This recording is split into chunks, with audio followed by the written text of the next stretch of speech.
Terkait dengan kuburan yang dekat masjid, kan nggak boleh kita sholat di kuburan, di masjid yang dekat kuburan.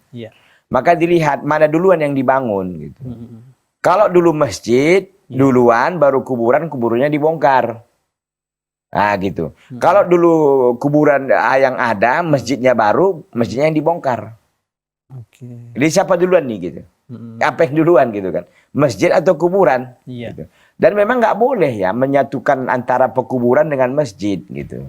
Ini sebagian tempat kita lihat begitu dan kita sangat menyayangkan.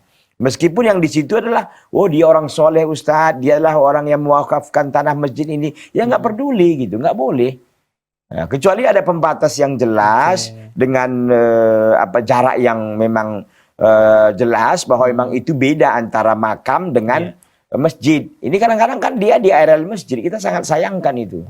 Di terasnya itu pula atau di kiblatnya pula, itu kita sangat sayangkan.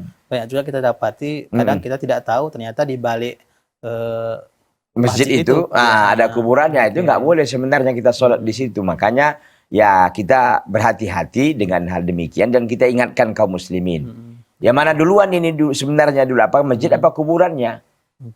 Demikian. Jadi cara yang tadi salah satunya dibuat pembatas atau pagar seperti itu. Iya, dibuat pembatas dan pagar dan memang nggak satu areal gitu. Bukan satu makam ya makam gitu kan. Masjid ya masjid gitu. Kalau di satu areal juga walaupun ada pagarnya tetap kena gitu. Ini memang areal masjid lalu sebagian dipakai untuk makam ya nggak boleh. Demikian wallahu ta'ala.